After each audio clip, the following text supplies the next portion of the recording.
Well, hello, everybody. This is Don from the Vlog of Many Things, and with me tonight is, to my right, Steve? down below me, Tenkar? and hiding in Mr. the Volk shadows? is somewhere. He'll be with us here in a moment. I Well, hid him in my pocket. he's got him in his. He'll be Oh, I here. got so many ways I can go with this. Be very good. Be very good. That's right. Scott, Fugly, Zatron, Death Angel Shadow, how y'all doing?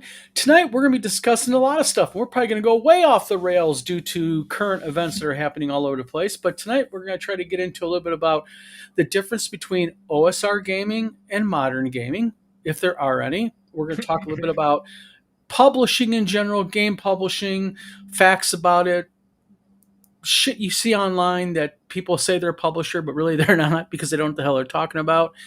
And we may even get into, yes, a little bit of politics because of current things happening in the vlogosphere of gaming that does affect gaming, I think, in a way, because there's like all kinds of weird shit, unfriending happening and friends happening and people getting in arguments over stuff and just, typical gaming stuff in the community.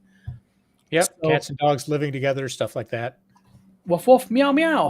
So, by the way, little special message for everybody tonight. We have a birthday boy in our midst. Scott Mulder has turned 19 today, so happy birthday, Scott. I was gonna put a little like golden thong on and nipple tassels and sing happy birthday to him, but I figured it'd gross Eric and Steve out so bad they Mr. Happy President. day. Happy birthday to you. Well, should I? Maybe not. Steve, break out the nipple tassels for Scott. No? See, we can't even give shit to people in this channel that. Let's go down the list. Scott, good evening. How are you? Zatron says, heavy planning, translation, making sure they have sufficient quantities of adult beverages in a bucket under Tenkar's desk. I got a little bit of adult quantity. Yes. Shush. Food says they're probably in the potty. Death Angels, hi y'all, whatever. Zatron says, don't tell me there's people in the blog space celebrating thing. Yes, they are celebrating it. We'll get into that probably a little bit. Bunser, haven't seen you in our chat before, so welcome to the show. He says, leftists at WotC corrupting D&D. Could be some righties, you never know. Fugly says, I'm publishing a game right now, coloring on my couch. Oh, the definition of publishing is strained. Yes, it is. You know how you tell the difference between a leftist and a rightist in gaming? What's that? Depends on which side of the road they're driving on.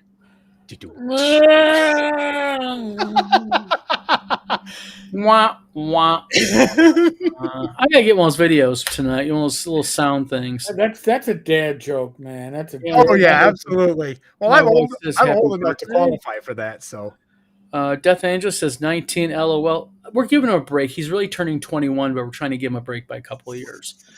Happy birthday. Wouldn't want to be 19 again. Maybe 25. Scott says, happy birthday for the birthday wishes, everyone. You are very welcome. Hold on a minute. There we go. He's not taking any chances tonight because he's got the F-bomb plugs in his ears. Yes. And we might have a surprise guest tonight. I'll be finding out here in the next 15 to 20 minutes. I can't say who it is. But he does not wear nipple tassels. He will not be on a show with a golden thong on. Oh, so it's not Mike's brother. Okay. Does he deserve to be in prison? Have you ever been in a Turkish prison, Timmy? Have you ever sat on a Pope's lap on a Friday? Only in the Greek prisons. No. All right. Oh, boy.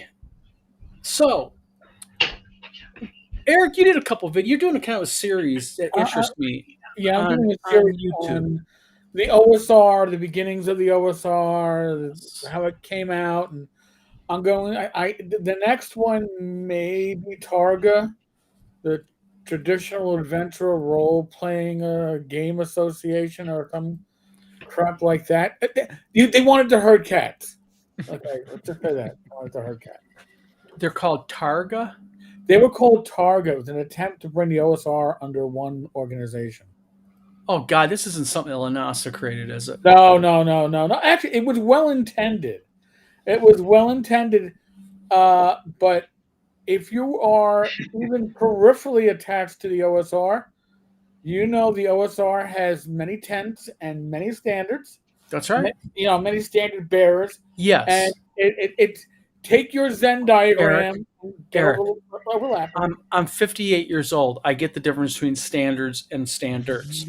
All right. Well, some of the listeners might True. not. Never mind. But your Venn diagram is like little overlapping crap. It's all overlapping. Okay, and there's little bits and pieces all over the place with the OSR. So if you want to put them under one overriding leadership, no. Gotcha. Well, I actually seen, I don't know if it's just my YouTube feed because of what you're pulling up, but I've been seeing a lot of creators talking about the OSR versus the non-OSR. Okay. And something that, and to everybody's note watching the show, us four have not talked about this. This is actually right fresh off the thought process. Me, Eric, and Tom, especially because we're on Facebook. Steve's too good for Facebook because he's been banned by Zuckerberg himself. Yeah, they hate God bless you, my son. Yes. God bless you. So Steve's the only guy I know in the world that literally cannot have a Facebook page. Like they got his IP and MAC address even flagged. I mean, they absolutely do not want me over there under any Steve, you're frozen up too, by the way. This is your permanent pic. There you go. There we go. That's normal for this. Yeah. So basically, the thought that I had is, and it's going to be very controversial because I know that probably Eric and Tom will disagree with me on this. Mm-hmm. But I do not think there's very much difference between the OSR and modern gaming. And hear me out. Eric even just did the blink. He did the sign with his eyes. Like, what? Heretic. Well, because to me, if you actually think about it in relation to Dungeons and Dragons, right? Okay, the OSR and modern gaming, although we do have fundamental disagreements, such as player characters can die, and in modern gaming, I guess you can't die. It's like hurts your feelings, and you need your safe bubble. Okay, but really, when you think about the core of it, OSR gaming and modern gaming have one thing in common, and that is bringing people to the table to game. Okay. See. Now, if you're telling me that modern gaming is bad, wrong, fun, I'll tell you I don't like that phrase. And whatever floats your boat. If you like D&D 5e, that's great. But I went back to the beginning. OSR was initially old school revival before it morphed into old school renaissance. And that's pretty much the accepted, what meaning for the abbreviation now. And at its core, it was to emulate the original D&D systems, essentially from 1E and earlier. And because the books were expensive back then on eBay to get the original ones used. And they're still expensive on eBay. Just to let you know real quick, I saw a DM's guide, not the original first edition with the red inner sheet. We're talking about newer AD&D. Right. I saw the high bid on that sucker ended up selling for like $125. Wow. And that's like stupid crazy money for a DMG. I mean, come on. Yeah. No, and that's true. So that's the reason why, partially, these clones came into being, was to take the third edition SRD and reinvent the wheel, so to speak. So, I mean that's the core of it, and it was specifically for the original D&D rules. I know people want to go, Zweihammer's OSR. We're getting feedback. Knucklebones has an interesting comment. Knucklebones says we need a reprint of those. They would print money. Really? So basically what needs to happen is WotC needs to go ahead and allow somebody to reprint the first 3 books. That's interesting. Go figure. Actually, by the way, in between editions, in between 4E and 5E, they did so. I still have my reprint editions because why not? And I gave away a set because I had one. Well, Rachel won a set at North Texas, and we gave that away to in a gaming group. What I think WotC needs to do is WotC needs to sub-license the first 3 books. Imagine that to somebody, and allow them to maybe redo the rules a little bit. I think that would be really, really cool. Never gonna happen. Never gonna happen. Never gonna happen. Somebody needs to clip that by the way. I just want to squeeze a comment in on Don's comment. He said we would disagree with him. Just as an observation, Don, you sounded like an ecumenical minister preaching, let's all get all the churches together, just everybody be nice. That's what you sounded like to me. Did I? No. As an anti-ecumenical person. Yeah, I got that, Tom. I have a question though. You said you're seeing comments on Facebook about OSR versus non-OSR. No. I've been seeing more and more videos on YouTube, and I think it's just the algorithm because I've been watching Eric's videos talking about the differences between the two. Yeah. Well, I have a question. What are they calling the non-OSR? Because believe it or not, of all the videos I've seen, nobody has really been attacking the non-OSR, and they haven't been attacking the OSR either. It's been kind of surprisingly, refreshingly neutral. Huh? But, I'm using the term modern players because, they're all D&D. It's just what flavor of D&D do you like? Yeah. Right. Well, I just wanted to say that the OSR has a cooler name than the non-OSR. Okay, what would be a good name for non-OSR then? Well, I don't know. We already got the OG of gaming. How about the 5e Mafia? Oh, what do we call old school games that aren't OSR? Like, what do we call Call of Cthulhu's recent releases, or RuneQuest, right? Or Tunnels and Trolls. If the OSR is D&D clones, are the others like NSR, like non-standard Renaissance? Or well, Jonathan says another reason for retro clones was people could legally publish modules and supplements for old school games. That was the main justification for OSRIC. For OSRIC. And what surprised Stuart Marshall and Matt Finch was that people like me, who are AD&D 1E fans, grabbed OSRIC and used it at the table because it was easier to reference than going between the original books. So, yes that was the original reason. And Zatron says, I really think, by the way.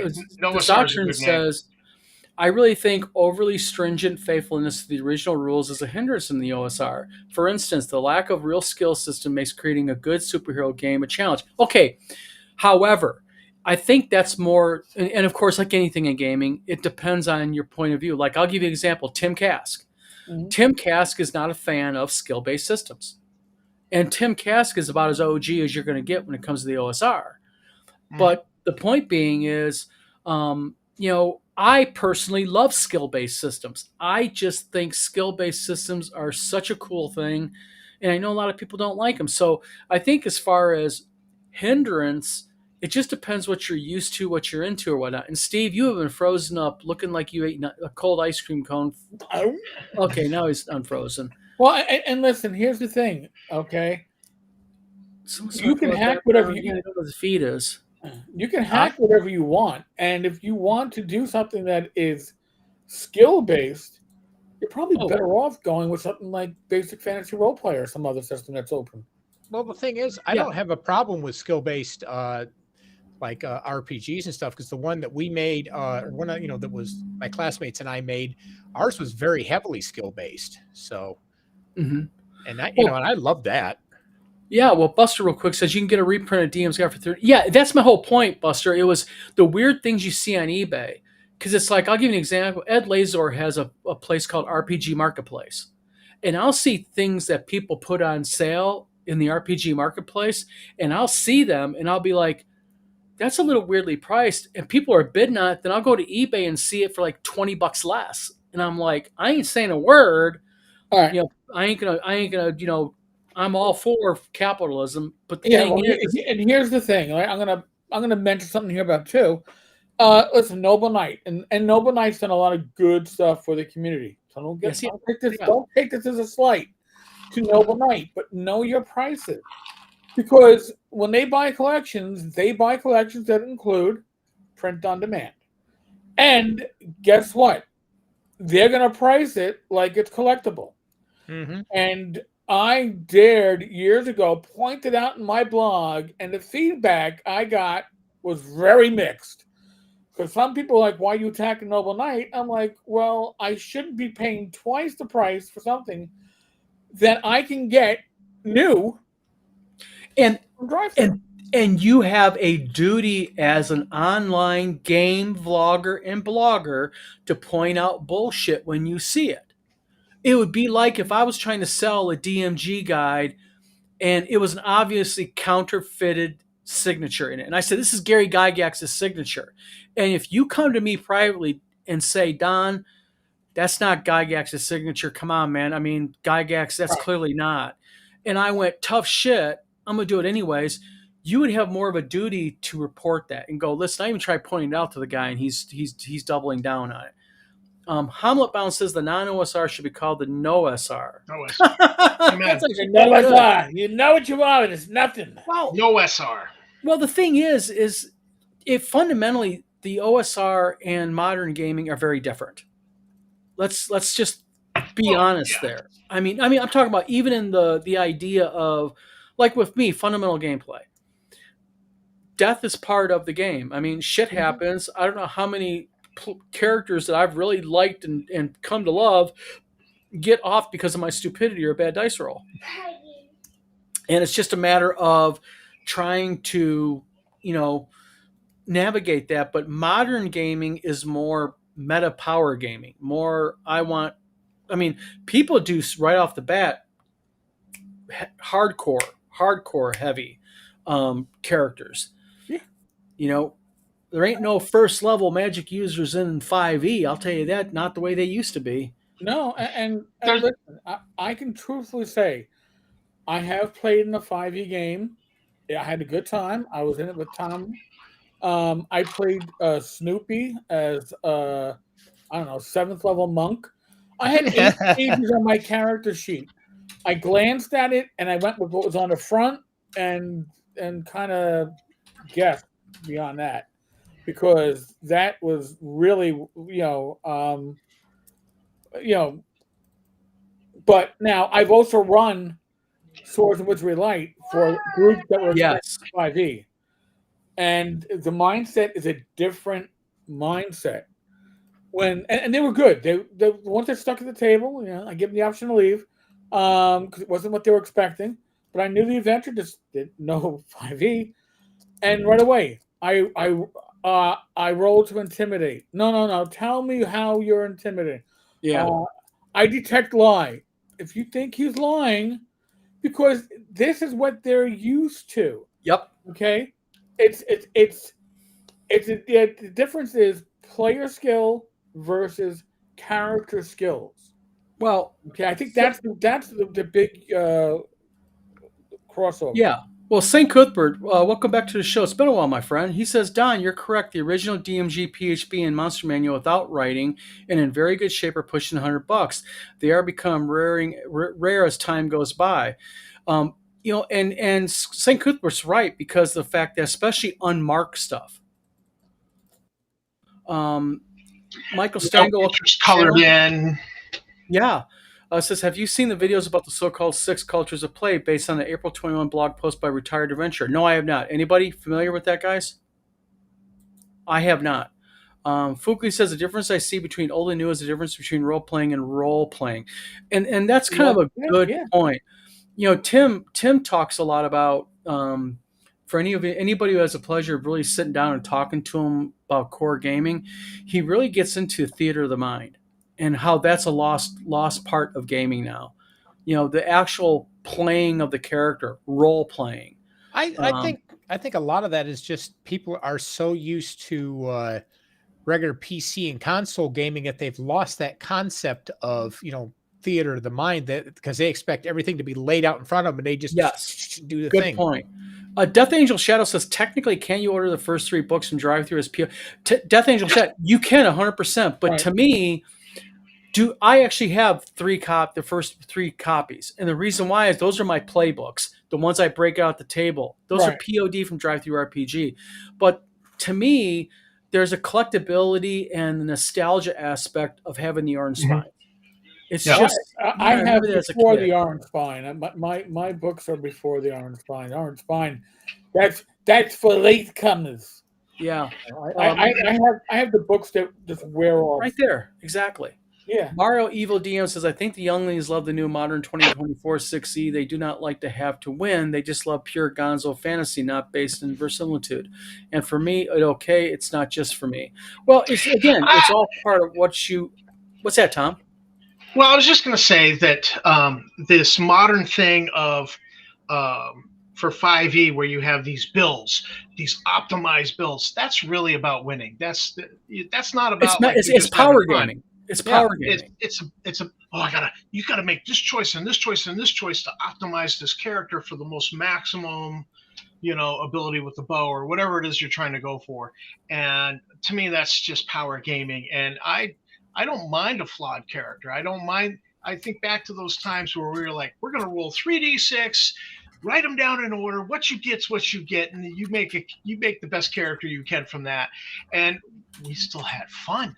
And they were not optimized characters because I couldn't move, that 16 from intelligence to strength because I really wanted to do a fighter, Well, and Thaius makes a really good point here. Thaius says the issue with skill-based that I've seen is that people end up relying more on the character sheet for what they can do rather than their agency. And that's true. But again, that's where the DM comes into play by and I use the word enforcing maybe in the wrong way, but enforcing players to role play, to go ahead and to do that theater of the mind. But also, as the DM, it is your job to give those characters, those players at the table, the willingness and desire and the tools they need to role play. I can go, Eric, Tom, Steve, you have 20 feet and there's a door. Or I can go, Eric and Tom and Steve, you see it. There's a 20-foot hallway lit by torches. There's a puddle of water in the middle of the floor. You hear eerie dripping. I mean, there's different ways that you can do it that gets the players more into it. So I think a lot of it also is the DM. Also, back in the day, Merc came out very heavily skill-based system. You're putting all your ranks into different skills. Yes. And we were like, oh, this is so cool. We really kind of wanted to go that way. And then GURPS came out, another skill-based system, and we were like, oh, this is cool. But even in those systems, you still had that older style of play where, the game master's just making a ruling, and you just have to make rulings on things. Well, that's rulings versus rules. Yeah. Even though it was skill-based, it wasn't necessarily that much of a departure, I think, from AD&D, personally. Well, real quick, Buster says something interesting. Buster says, if an eBay seller sells something as original and it's a reprint, you hammer them on the reviews and go for it. Yes, of course. And that's something I see a lot, especially with modules. You'll see eBay sellers selling modules from drive-thru, and they use very creative wording. And you got to be really careful of the wording, because they'll say, this is really based on the original module, and they're going through this big, long description, but they just kind of like throw a little peck in there. So I agree 100%. Buyer beware and examine the pictures very carefully. Very carefully. Just looking at it, you can go. Do not be afraid to ask for more photos also. Yeah. If they balk you. I backed out of bidding on Star Frontier stuff just because I'm like, that's a reprint. Yep. And I already have a collection of reprints for playing with. Well, Scott Mulder says it could be called OSR Adjacent or OSR Challenged. St. Cuthbert says OSR focuses on classic game mechanics, player creativity, high stakes exploration, and emergent narratives rather than pre planned plots or balance. Exactly, and also OSR. And this is something I think that this is the real big difference between OSR and modern play is OSR gaming really has a different type of DM, a DM that is more creative and can think on their feet. That, you know, yes, I want Tom, Eric, and Steve to go down the hallway and I want them to take the door on the right, not the left. But what happens if they're not paying attention to the door on the right at all and all they want is the door on the left? How do I make them choose what I want them to do? And it's that creative steering that differentiates, I think, a lot of times types of DMs. Well, Eric made a great point in a video recently where he talked about first, the balance being a myth. Exactly. And I think that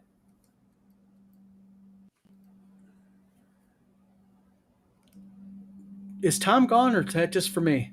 No, he's gone. Oh, he's gone. For a second there, I thought the stream dropped because everything went silent. Yeah, no, I was like, yeah, it really went weird for a minute. Death Angel Shadow, real quick. He says, if you want to run a superhero game, I'll get one of my mini superhero RPGs here. Exactly. We'll try this again. and Mr. Veralt, you're back. Welcome. There's an OSR Supers Games, the same company that has the pirate game, and they got little different genre games, all based on swords and wizardry. I forget the name of the company offhand. I'll look it up in the meantime, but it's there. Trust me. Yeah. But that's the thing about OSR versus modern, and I think let me ask you a question: is this really maybe just a subject that's beat too much into the ground? Maybe we worry too much about OSR versus instead of saying, listen, D&D is all about just having fun. Listen, guys, play the game, have fun, enjoy yourself, and let's all play what you want. Yeah, play what you want. Yeah, exactly. And Mario Evil DM says, "Power gamer never wins; they can't lose." Well, the thing is, that's the whole thing. The power gamer.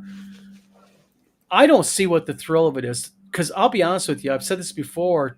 I don't know if it was only private, but my optimal gaming levels are between levels 4 and 7 or 4 and 8. That's my optimal play level. But once I get a player that's right around level 9, my PC, frankly, I don't give a shit. Kill the damn thing off. Let me start over because anything after 9th level to me is boring because I'm so powerful, especially like magic users and such. I like those wish spells. Yeah, I like OP characters, but I also like the ones that are underpowered because I had on one game we were playing, I had my character. He was fighting an NPC that was like a couple levels higher than him, so he was outmatched. And this went back and forth, and basically I was on my character was on the defense this whole fight. And then like one of the things I could do to protect him from this NPC was to throw up this really heavy shield. The problem was if he went behind you, you had to drop the shield, turn, and raise it again, which meant as long as he was faster than you couldn't keep properly defended against him. So my creative solution is my character could cast like this it's not, what is it called? It's not a pentagram, but it's kind of like this little magic circle looking thing. Pentacle? I think that's what it is. Yeah. Pentacle. What he did was he cast these just under the ground, like about 3 or 4 inches, and surrounded himself with them. And that darn NPC got behind my character. He's like, "Ha ha! I got you!" Comes in, stepped on one, and just boom. And it was like, yeah, he's gonna feel that in the morning. And it's just little creativity like that makes those characters so much fun. Because you can go OP and just level everything in front of you, but the ones that are weaker that you have to get creative just in order for them to survive, those are the ones I really have fun with. Well, and then that's just with me. I just like the idea, and this is something that I really enjoy about older school D&D is my actions are definitely a fuck around and find out type situation. Yep. You play the game, and if I'm a bad player, and again, this is where the GM, so it's like, I'll give you an example. Me, Tom, and Eric, and the ladies are playing. And Tom fell into a pit. and Tom had a potion. Now, Tom's potion was the one potion that was poison. But it was early in the game, and as a DM, I changed it up and I instead made it a levitation potion to help him out of the pit. Now, I could have been hardcore and said, Tom, you drank poison, 3d6 damage. Tom was already low on hit points. I knew he would die. But as a DM, to keep the game going and keep the game fun, tap, tap, tap, tap, tap, tap, tap, tap, Eric. Tap, tap, tap, tap, tap, tap, tap, Eric. I made decisions as a DM, and that is something that I love about D&D, the older school styles of D&D, is because you can do that. But if you're gonna metagame and you're gonna power game me, then I'll stick exactly to the core rules, and you get what you get. It can go both ways. Mm-hmm. I think there's a lot of advice. A lot of advice out there from people like Professor Dungeon Master. Yes, very good vlogger. He talks about, like, if you're running a mystery and there's a clue, yep, you don't make the players roll to see if they find the clue. You just give them the clue, because if you have one bad dice roll, then you're screwed, because it just screws. We're losing again.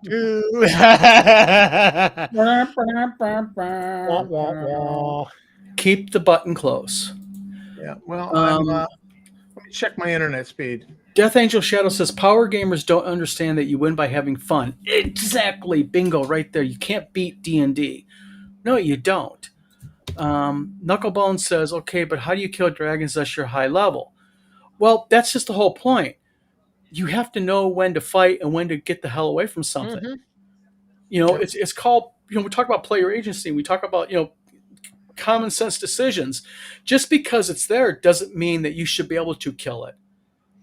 Sometimes you just have to say, I'm a little out of my league here, and maybe I ought to just get the hell out of Dodge while I can get out of Dodge.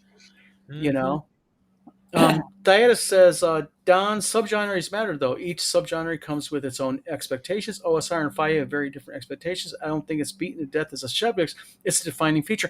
And that's very possible. I'm just talking about the people who try to draw that line down the middle and go, it is a piece of shit. 5e sucks and it's ruining D&D, and anyone who plays it isn't real D&D players. That kind of stuff to me is like, come on, man.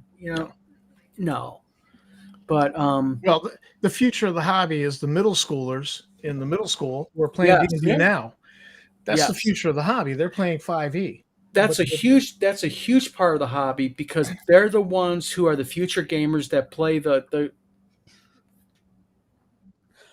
As Tom blinks in and blinks out like a blink dog, in our private chat, I put a link in for Guardians, which is an OSR Swords and Wizardry rules-based superhero game. Okay. So, do you want to share that with? I can't share. I can't. Okay, I'm going to share the link here. Do you want me to share it, Eric? Okay. Yeah. That link is now shared. Hold on one second. This is a really busy chat tonight, guys. But Glenn, by the way, Glenn's made a comment. He says his favorite level range is 1 to 12. You see, I think 12 is just, man, that's just like way. For me, it's 1 to 7, maybe 8, and then once you hit 5th level spells, for me as a player and as a DM, the rails start going off. And as a DM, it's harder to prepare, because up to 4th level spells, you got a kind of an idea. 5th level spells, once you start raising the undead, right? Exactly, and you're just, I mean, come on, you can become too powerful. I mean, how many bloody times do you have to sit there and, I mean, a 10th level magic user, that's one bad mofo. I mean, that is a bad mofo. Yeah, his internet is doing its thing again, and we got to get this figured out. Thomas, we need to figure out what's going on with you. I just checked my internet speed. It's good. I don't get it. I got all my tabs closed and no programs running in the background. Are you still? Do you have Pornhub still going on in the background? It's probably Restream, because Restream kept freezing on me. Tom, is your OnlyFans page getting a lot of views right now? Come on now. I don't have that. Bummer. Oh. You win by killing the dragon. Well, you also I'll can tell you die what, killing the dragon. when I bounce back out, I'll join you in the live chat. Yeah, we'll see if it After happens. that. If not, I'm just gonna say something real quick. Tom, if you keep bumping out, tomorrow, if you're free, let's choose a time and let's do some digging. Steve, can you help tomorrow if he gets bumped out again, maybe a little bit for about a half hour, 20 minutes or whatever, Yeah, and maybe try to figure out. We'll get it figured out. Earlier in the day, maybe. Something's not going right about you because you should not be being bumped out like this. Buster says, I played one character for nearly 16 years and moved. Damn, no shit. 16 years, one character? I'm impressed. Oh, we used to with our RPG gaming, we used to have books with all of our details in it, and I had one that was like this. So, Wow. And I did. Mine was thinner, but we had one guy that had one that was like this with just characters and stuff. Okay, publisher hat on real quick. How many people here would be interested in because it's done, is to have a product where you basically have a campaign tracker for your character where you open it up, you do your character's initial stats, and it tracks everything about your character in one book. Would that be something people are interested in?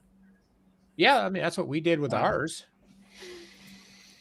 Tom or Steven, Tom and Eric don't seem to be. Listen, I use scrap pieces of paper for my. Nothing lives long enough in the OSR for me to care. I have an eraser. I shouldn't say that. Tom's like, click on eraser. Yep, that's what the hell. Why not? Yeah. Glenn Hallstrom says, also, don't forget freebooters. OSR pirates are a thing. All right, I'm going to man spread now. Hold on a second. I'm going to man spread. I got the whole bottom. I'm going to hold the two of you So guys. Eric, are you a true bottom tonight? I am the bottom. I will hold the two of you up with my super arms. Hold on one second. Let's do this. I'm a superhero. There. Let me do this real quick. And real quick, I'm getting messages from that guy that I booted off my friends list, Eric. Oh, yes. Really? I booted a number of people. And we're gonna go ahead and get into a different subject here in 1 second. Let me just real quickly click on the things. But real quick, holy cow, this has been a busy chat. I just want to give everybody, give me a chance. Injun Joe, nice to see you tonight, my friend. And then Tabletop Tavern says, friggin' Sadar computer hackers attacking me. Sadars. Okay. And what we're going to do is Eric is top bottom guy. All right. I got a little thing for people that are in chat. I will be first to admit that, as a publisher, I have my failings. And one of my biggest failings have been, and I think that as a publisher, you should admit it when you're wrong on stuff. And one of my biggest failings have been is before I got the help that I did, is I took too many projects on. I hated saying no to people. Steve knows me for this. Steve knows that I don't like telling people no to help people if I can. But as people who play D&D and play games and such like this and do this actively, and Eric, you've dealt with me as a publishing client relationship. Yeah. Steve is also. What do you guys think is, barring timelines, what is the biggest problem that you would have with a publisher? Like, if you could fix one thing with publishers, what would they be? In this chat, please speak up also. I'd love to hear from everybody. All right, should I go with the biggest complaint that I've heard from people in general? Because I know a lot of freelancers, folks. Surprise. And I hear about the companies that pay on time, the companies that drag their feet, and the companies that you have to remind multiple times that you owe me to pay me for work I've done. And I will say, Frog God is on the list of having always paid people on time. I'm not going to name companies. Yeah, real quick, Eric, before you say anything, there's one thing I'm not looking to do here, people. If you have a a bone to pick with a specific publisher, please do not mention their name in chat. I'm not interested in outing anybody, Right. but you can still talk obliquely, like say, I know a publisher who did this. Because I'm not naming names. It's not my place but to it's name. also, you are free to do like Eric just did. If you have a publisher that did something good, by all means talk about them. Yes. Yes. And like I said, I've only heard good things about Frog God when it comes to paying its freelancers. So I mean, take that for Well, what I it's will tell worth. you, as a publisher, it is vitally important that you pay your freelancers, that you pay your layout people, you pay your editors, you pay those people on time, because not only there's one thing you don't want to have happen. You don't want to one day wake up, get your hot cup of coffee, and be in a really good mood, and open up Twitter and see something like Satine and Jameson opened up to that day. Not good at all. By the way, do you see Jameson flexing on Facebook, and you're like, Oh, God, is he back? Is he doing his big thing? he's out there. He's in the locker room, shirtless, greased Imagine up. that. I mean, Tabletop Tech from Top says right now, are they shipping on time? This is a big one, and this is something that I'd like to address, because the thing with shipping is, and this is something that people have to understand, is that a lot of times what will happen is a publisher will say, we're going to begin shipping on January 5th. This is a pre-order. We're shipping on January 5th. And what happens a lot of times is you run into situations like your January 5th deadline date is based on a lot of other people doing what they're supposed to do. And all it takes is one individual not to do like they're supposed to do, and it can have a cascading effect. Eric, we send that with Two Moon, and one of the big things also is, and I just ran this with Gangbusters, was you do everything proper.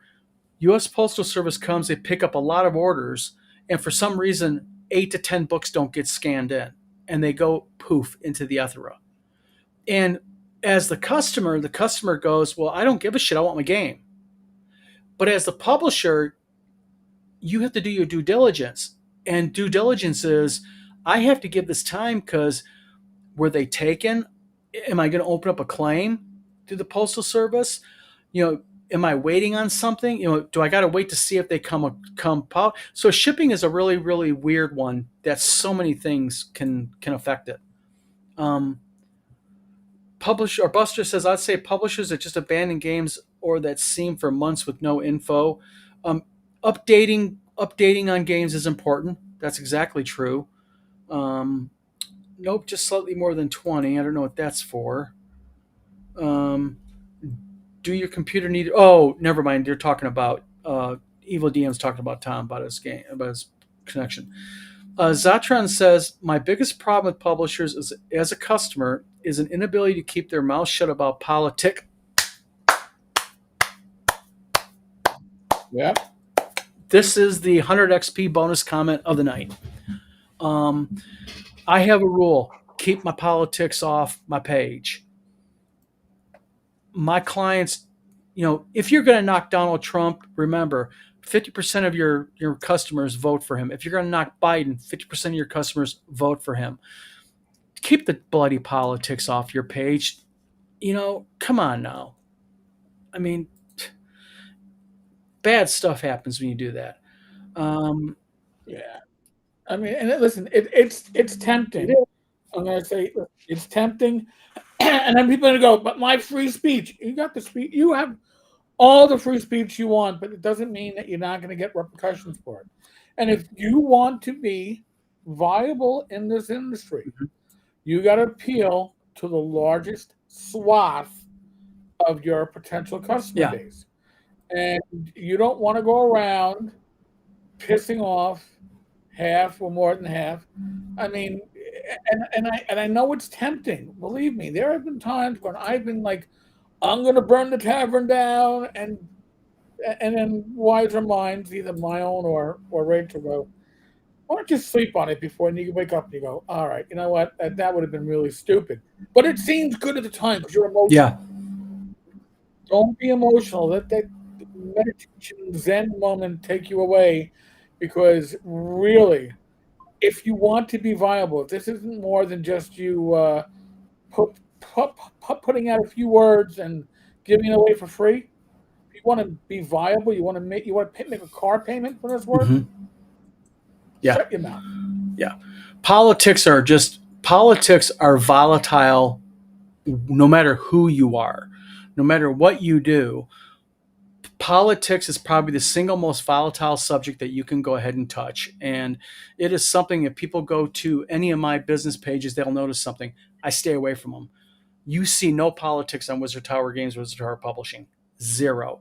Bad mojo, bad stuff happens then. Tabletop Tapper says, did a reboot computer. Okay. Buster Tian says, don't need politics like Jordan said. Republicans buy shoes too. Yes, everybody buys them. Yeah. Tabletop Tapper says, in the 90s, politics and religion were the most interesting things to discuss, but not these days. I think the problem with it is just the internet has made it so much easier to spread misinformation. It's much more easier to get your opinion out there. Anybody can start a vlog. Yeah. And here's the secret of social media, in my opinion. People think, for some stupid reason, that others want to hear and know what their opinion is on the color of their morning bowel movement, because, well, they're following me on Facebook, they're following me on Twitter, they watch my. Nobody cares. All right? If they're following you on Facebook and you're a creator, they're following you on Facebook because you're a creator. They're not following you for your political or religious insight. Keep that shit to yourself. You're not the center of the universe. My wife mentioned something that's a pet peeve of mine, and she says a publisher they get your books all over the world and not have an ISBN to do so. Many claims they can do it, but really they can't. I actually just had an author here in Battle Creek named Christine. She's publishing 5 children's books with me, and she ran the same thing. Publisher who gives her a 9,000 ISBN from Amazon. You can't use those anywhere else. And publishers, if you're going to, say I'm going to publish you worldwide or get you the distributor, you got to have a valid ISBN. Mm-hmm. Glenn makes a good point. Free speech equals free consequences. Yeah. Consequences for everybody. Yep. Absolutely. Eldred Wolfsbane says, well, I'm not going to stop saying orc lives don't matter. Knife here. Yeah, exactly. The K5K says, as a business, you could try and make enough off one end of the political spectrum, or you could just make one apolitical product and sell it to everyone money. That's the thing. I don't care if you come up to my booth. I don't care what your t-shirt says. I don't care what color hat you wear. Do you got the money to buy my product? I'm happy to sell to you. When people want to make political stances, they usually follow up with bankruptcy. Imagine that. No drunk booking. Yeah, stay off the alcohol when you go on Facebook. Oh God. Engine Joe says, don't come into your buddy's house and crap on his floor, just like when you trauma dump your politics fence and the affiliated. And there's another thing you have to understand. If you are with a publisher and you are spouting off really horrible political crap, you're putting your publisher in a very uncomfortable position because they're representing you. And don't be surprised if you do that and you don't get an email or a message from your publisher going, listen, I respect your political beliefs and you have a right to them, but if you're going to use your author page to spout this crap, my name's attached to you now. Either you stop it or I might have to drop you as an author. Actually had to do that today.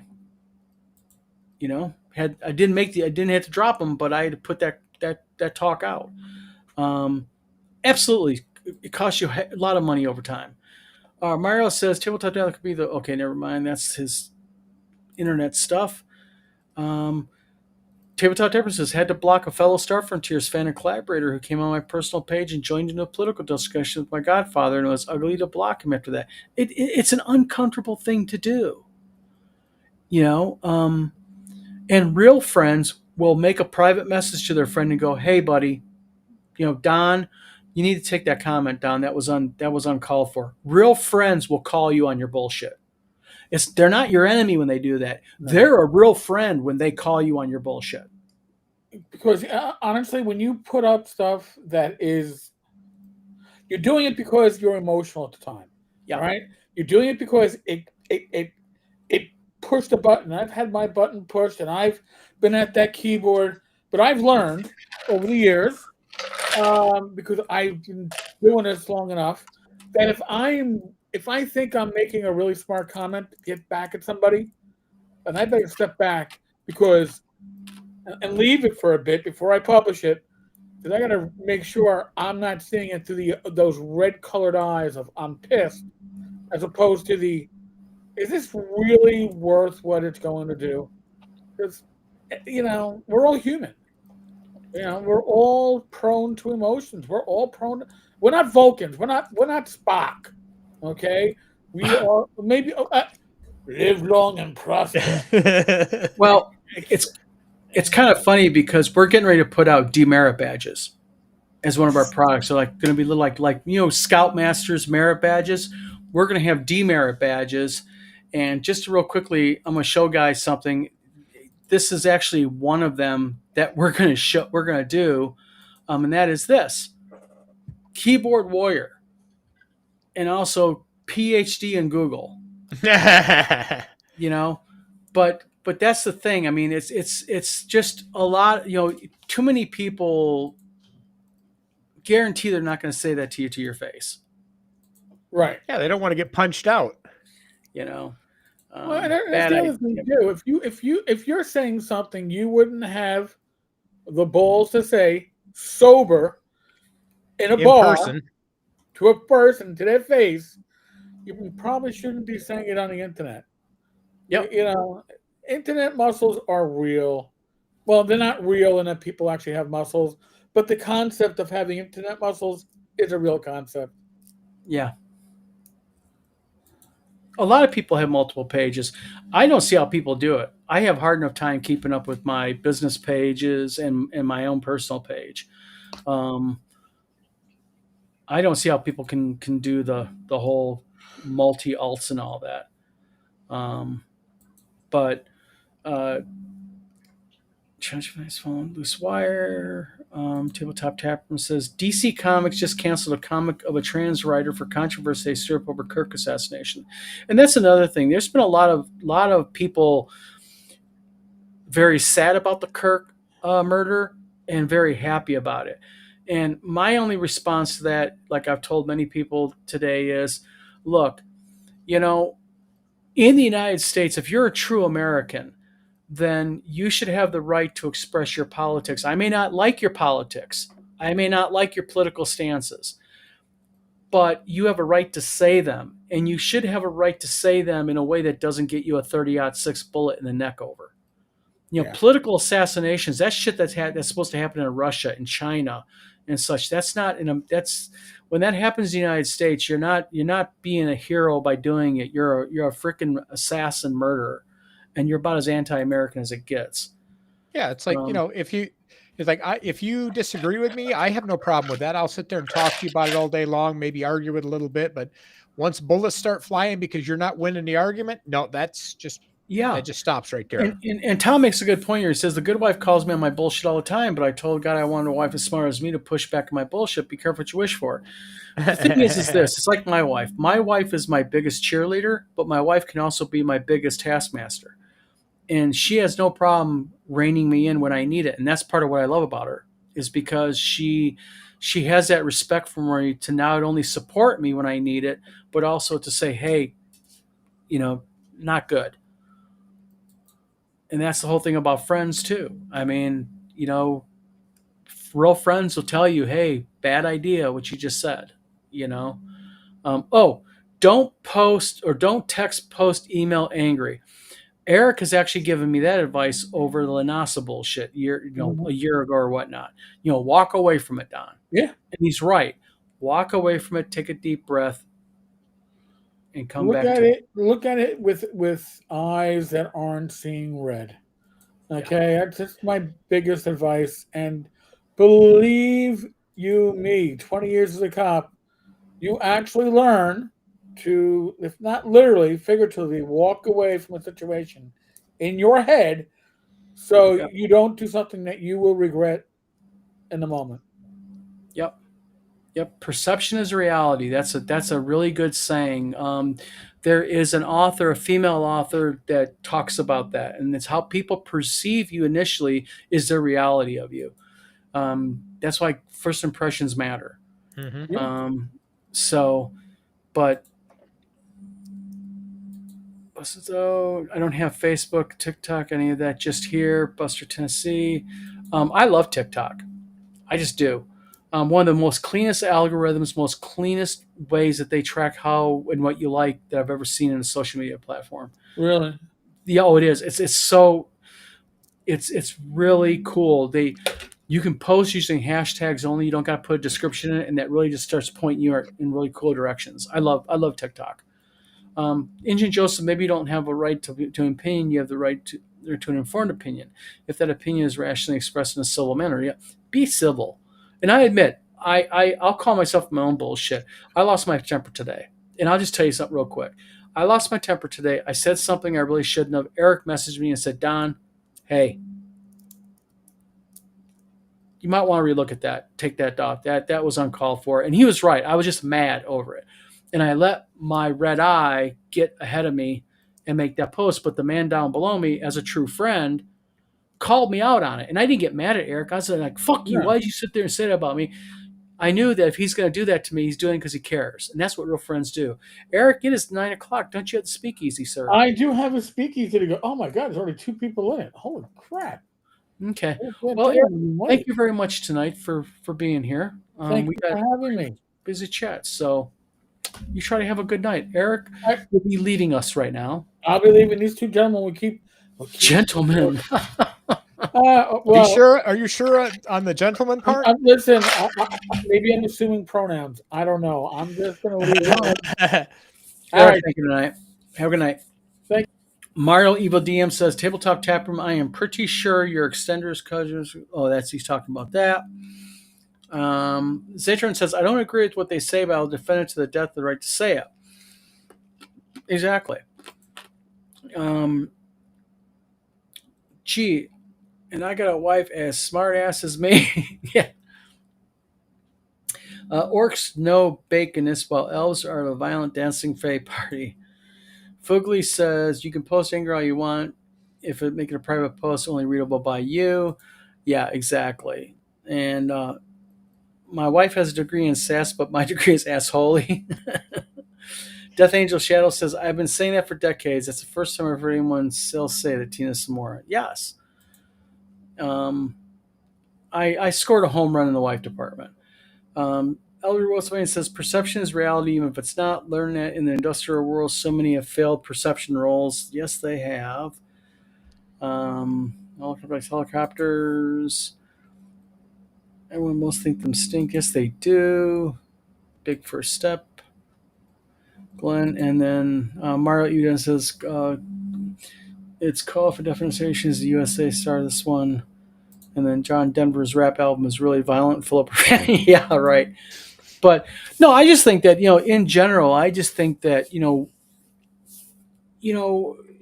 with the assassination of Charlie Kirk yesterday, that really has really opened up a whole thing on Facebook, because I was really surprised at the way some people are really gleefully happy over it.